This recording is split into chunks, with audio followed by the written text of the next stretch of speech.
Hello viewers, मैं उम्मीद करता हूँ कि आप सब ठीक होंगे। आज का हमारा जो इस वीडियो का टॉपिक है वो है 3D मॉडलिंग। और 3D मॉडलिंग के अंदर हमने जाके डिफरेंट कमांड्स कल लास्ट लेक्चर के अंदर की थी, हमने यूज़ करना सीखी थी। आज हम फर्दर कमांड्स जो हैं वो इस्तेमाल करना सीखेंगे। नई फाइल ओपन की है, प्लेन जो है उसके ऊपर स्केच ओपन किया है, ठीक है।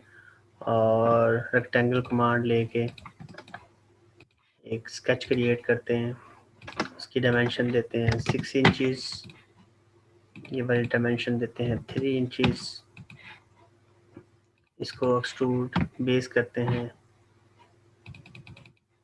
5 इंचज़ तक। ये बेसिकली एक्सट्रूड बेस और रिवॉल्व बेस की कमांड हमने लास्ट लेक्चर के अंदर लर्न की थी। आज का हमारा जो लेक्चर है उसके अंदर हमने एक्सट्रूड कट और रिवॉल्व कट की जो है कमांड्स वो इस्तेमाल करना सीखनी है, ठीक है।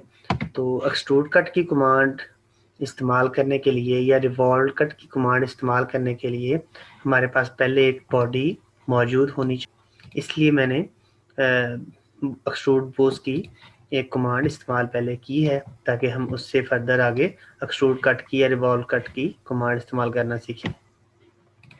फॉर एग्जांपल अभी हमारे पास ये एक स्क्वायर बॉक्स, एक रेक्टेंगल बॉक्स पड़ा हुआ है, ठीक है। इसके ऊपर हम स्केच ओपन करते हैं। इसके टॉप प्लेन के ऊपर हम इसके टॉप प्लेन के ऊपर भी स्केच ओपन कर सकते हैं, राइट के ऊपर भी कर सकते हैं और फ्रंट के ऊपर भी कर सकते हैं, और इसकी किसी भी फ्लैट सरफेस के ऊपर भी स्केच ओपन किया जा सकता है।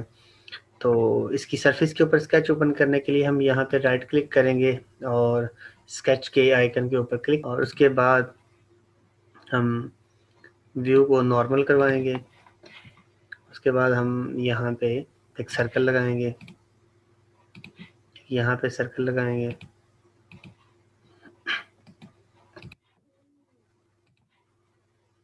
लाइन कमांड लेके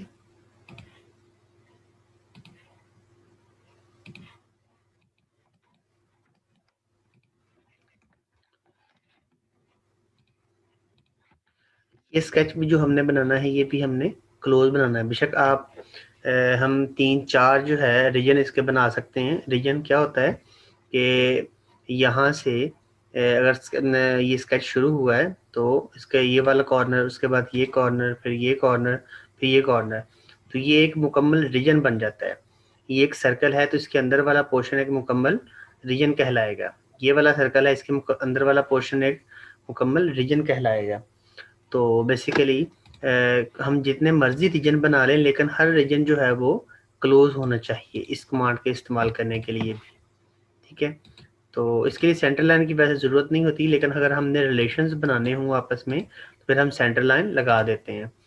तो अब हम क्या करेंगे, सेंटर लाइन क्लिक करेंगे, इसके ऊपर क्लिक करेंगे लाइन के ऊपर, इस लाइन पर क्लिक करेंगे, हम इसको सिमेट्री कर देंगे। सिमेट्री का मतलब है कि जितनी लेफ्ट साइड पे होगी उतनी ही ये लाइन राइट साइड पे होगी। जितना एंगल इसका होगा उतना ही एंगल इस वाली लाइन का होगा।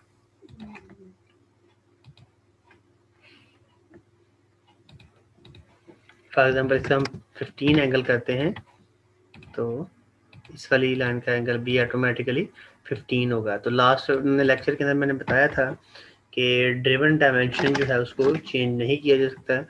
अगर इस वाले एंगल को चेंज करना है और इस वाले एंगल को ही चेंज करना पड़ेगा। फॉर एग्जांपल ये हम 16 कर सकते हैं तो ये भी ऑटोमेटिकली 16 हो जाएगा। अगर हमने दोनों का एंगल डिफरेंट डिफरेंट रखना है तो उसके लिए हमें सिमेट्री का ऑप्शन पहले ख़त्म करना पड़ेगा, उसके बाद हम ये वाली कमांड जो है इजीली कर सकते हैं। इसका सर्कल का डाया हम दे देते हैं 0.5 और उसके बाद इन सर्कल इस सर्कल के सेंटर को क्लिक करेंगे, इस लाइन के ऊपर क्लिक करेंगे, इस सर्कल के सेंटर के ऊपर क्लिक करेंगे, तो इसको भी हम सिमेट्री कर देंगे। अब ये सर्कल जितना लेफ्ट साइड पे होगा उतना ही सेंटर लाइन से राइट साइड पे होगा। इस सर्कल को क्लिक किया, इस सर्कल को क्लिक किया और इस दोनों को इक्वल कर दिया। अब इसका डायमीटर अगर 0.5 है तो इसका डायमीटर भी ऑटोमेटिकली 0.5 ही होगा। उसके बाद इसका हम आपस में डिस्टेंस लेंगे 5 इंचेस कर देते हैं हम, और ऊपर से इसका ये 0.75 कर देते हैं। यहाँ से ये डायमेंशन हमें देनी पड़ेगी ताकि स्केच मुकम्मल ड्राइव हो जाए। ये 3.75 कर देते हैं। उसके बाद ये डायमेंशन एक रहती है, ये डायमेंशन 1.95 करते हैं। ये स्केच जो है मुकम्मल ड्राइव हो चुका है, डिफाइन हो चुका है। तो अभी हम एक्सट्रूड कट कमांड इस्तेमाल करेंगे।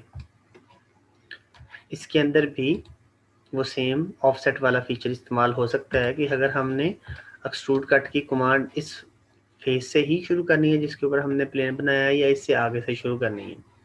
ठीक है, तो अगर हमने आगे से शुरू करनी हो तो हमने ये वाला 0.1 जो है ऑफसेट किया इस फेस से, तो ये ऑफसेट इस वाली साइड को हुआ है। राइट वाली साइड को हम अगर लेफ्ट वाली साइड को करना चाहेंगे तो ये हम इसकी डायरेक्शन चेंज कर देंगे। तो अगर उसके बाद ब्लाइंड, ये वाला ब्लाइंड ऑप्शन हमने यूज़ किया। ब्लाइंड का मतलब होता है कि आप इसका कोई भी डिस्टेंस दे सकते हैं कि इस डिस्टेंस तक हमने ये कमांड को इस्तेमाल करना है। तो हम इसको थ्रू भी यूज़ कर सकते हैं, थ्रू एंड तक। थ्रू का मतलब होता है कि एंड तक, जहाँ तक बॉडी है बेसिकली वहाँ तक ही ये कमांड इस्तेमाल होगी। अगर हमने अब तो बेसिकली यहाँ पे हमने जो है स्केच ओपन किया था, लेकिन इसने कमांड ने काम शुरू किया यहाँ से। ये डिस्टेंस हमने 0.1 दिया था। हम चेक करते हैं डायमेंशन से कि ये डिस्टेंस वाकई 0.1 है कि नहीं है। डायमेंशन, स्मार्ट डायमेंशन की कमांड लेके यहाँ पे क्लिक करें और यहाँ पे क्लिक करें तो ये डिस्टेंस उसने बता दिया कि ये 0.1 ही है। इसका मतलब है कि जो हमने कमांड इस्तेमाल की है वो बिल्कुल एग्जैक्ट जो है उसने वर्क किया है। अगर हम इसको कर देते हैं स्केच प्लेन से तो ये ऊपर वाले प्लेन से ही कर देंगे। इसको हम नॉर्मल करवाते हैं। ठीक है, अभी जो नेक्स्ट कमांड थी वो हम रिवॉल्व कट की कमांड इस्तेमाल करना करेंगे। इसके ऊपर ही नया स्केच ओपन करें। जो भी फीचर हमने इस्तेमाल करना है उसके लिए 3 ही चीज़ें इस्तेमाल होंगी। फर्स्ट जो था वो था प्लेन सिलेक्शन। प्लेन सिलेक्शन के ऊपर हमने स्केच जो है वो ओपन करना है। सेकंड हमने स्केच बनाना है जो कि क्लोज स्केच होगा। नॉर्मली ज़्यादातर कमांड्स के अंदर क्लोज स्केच ही बनाया जाता है। और थर्ड के ऊपर जाके नॉर्मली ये होता है कि हमने थर्ड के ऊपर जाके वो फीचर इस्तेमाल करना होता है जिसके लिए हमने ये स्केच बनाया होता है। रिवॉल्व कट की कमांड इस्तेमाल करने के लिए भी हमें सेंटर लाइन लगानी पड़ती ही है। स्केच को नॉर्मल करते हैं।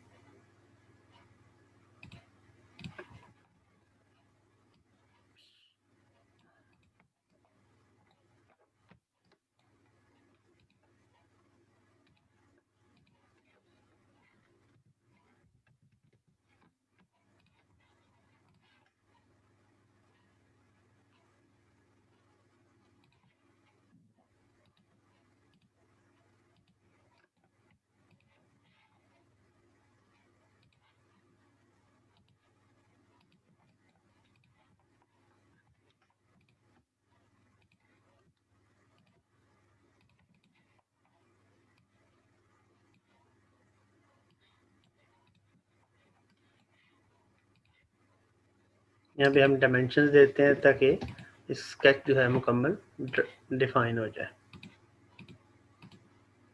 ये हम कर देते हैं 0.3। यहाँ पे हम कर देते हैं जी 0.1 इंचेस कर देते हैं। अभी हम रिवॉल्व कट की कमांड लेंगे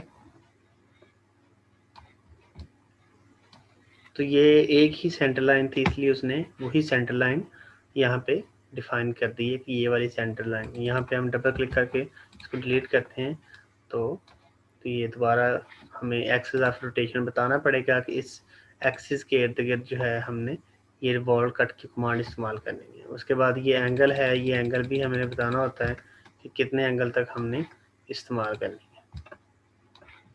फॉर एग्जांपल ये हम 200 कर देते हैं, तो ये यहाँ तक आ गया। उसके बाद ज़्यादा करते जाएंगे जैसे जैसे, तो ये कमांड मूव करती जाएगी। तो रिवॉल्व कट में उसने क्या बेसिकली करना है कि जो हमने स्केच बनाया है उसने एक एक्सिस ऑफ रोटेशन के इर्द गिर्द जितनी भी सरफेस होगी उसको काटना है, बेसिकली घूमते हुए काटना है। ये एक्सिस है ये वाला, और ये स्केच है। बेसिकली इसने इसके इर्द गिर्द घूमते हुए जितनी भी चीज़ें, जितनी भी बॉडीज रास्ते में आएंगी पाथ के ऊपर, वो सारी उसने ट्रिम कर देनी, वो सारी उसने डिलीट कर देनी है बीच में से। फॉर एग्जांपल हम इसको 360 कर देते हैं, एंटर करते हैं, तो ये से सरफेस काट दी है।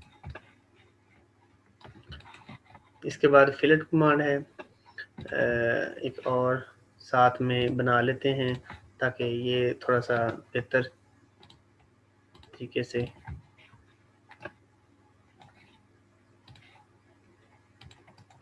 यहाँ पे एक सेंटर लाइन लगाएं।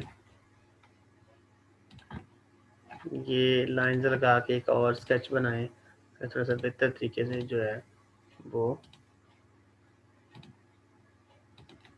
रिवॉल्व कट की जो है कमांड इस्तेमाल हो सके।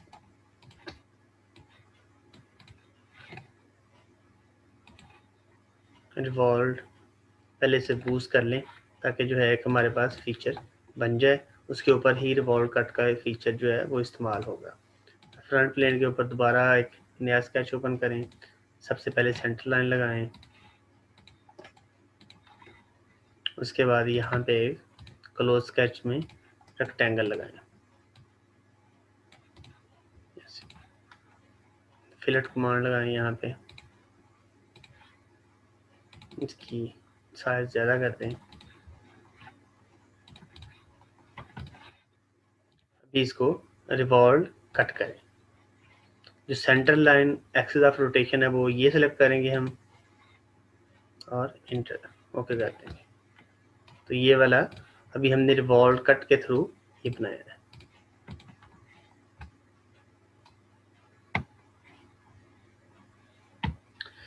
अभी जो नेक्स्ट कमांड है वो फिलेट की हम इस्तेमाल करेंगे। बाकी ये सारी जो कमांड्स हैं ये हम 1 बाय 1 जो है साथ साथ जो नेक्स्ट लेक्चर होगा उसके अंदर हम इसको डिफाइन करते जाएंगे। पहले हम एक फ्लो के साथ जो कमांड ज़्यादा इकट्ठे इकट्ठे इस्तेमाल होती हैं हम उनको जो है बताना सीखना सिखा रहे हैं, उसको लर्न करवा रहे हैं ताकि जो है आप उस लिहाज से ही देखें। उसके बाद फिलेट की कमांड है, ये कांस्टेंट साइज फिलेट है, इसका सिमेट्रिक होगा लेफ्ट साइड। फॉर एग्जांपल यहाँ पे हम फिलेट लगा रहे हैं तो इस कॉर्नर से यहाँ तक जो फासला होगा वो भी 0.1 होगा, इस लाइन से यहाँ तक जो फासला होगा वो भी 0.1 ही होगा। तो ये कांस्टेंट साइज होगा और सिमेट्रिक होगा दोनों साइडों पे। तो यहाँ से हम साइज का कम ज़्यादा कर सकते हैं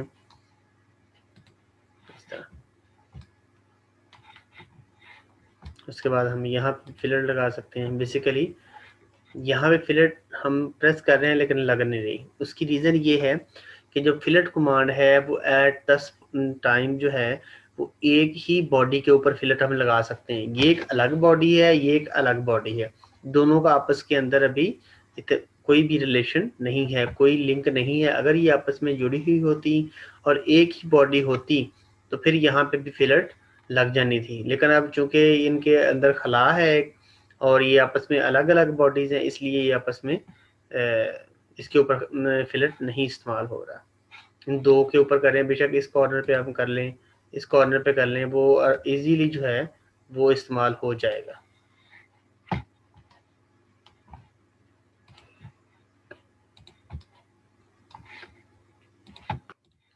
उसके बाद है जी चैम्फर कमांड। चैम्फर कमांड के साथ हम किसी भी कॉर्नर के ऊपर कॉर्नर को हम ब्रेक करते हैं। फॉर एग्जांपल ये शार्प कॉर्नर है तो इसको हम ब्रेक करने के लिए चैम्फर की कमांड इस्तेमाल करेंगे। ये 2-3 डिफरेंट तरह की जो है चैम्फर्स होती हैं। बेसिकली इसके अंदर एंगल और डिस्टेंस बताया होता है, इस कमांड के अंदर डिस्टेंस ही बताया होता है एक्स और वाई एक्सिस के अंदर। कितना कितना डिस्टेंस देना है। बेसिकली हम नॉर्मली यही कमांड इस्तेमाल कर सकते हैं। इसके अंदर हम 0.2 इंचेस जो है डिस्टेंस दे देते हैं और एंगल 45 दे देते हैं। जब हम ये सिलेक्ट करेंगे तो इसके ऊपर वो एक चैम्फर लगा देगा।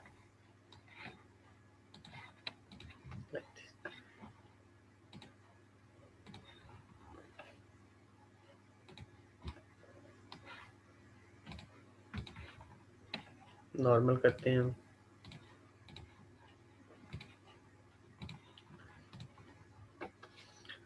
ये आज का था लर्निंग। हमने 3 कमांड सीखी हैं आज। एक एक्सट्रूड कट, दूसरा रिवॉल्व कट, तीसरा फिलेट और चौथा जो है चैम्फर कमांड। बेसिकली 4 कमांडें आज हमने देखी हैं कमांड्स, और नेक्स्ट लेक्चर के अंदर हम फर्दर कमांड्स को डिस्कस करेंगे। Thank you for watching.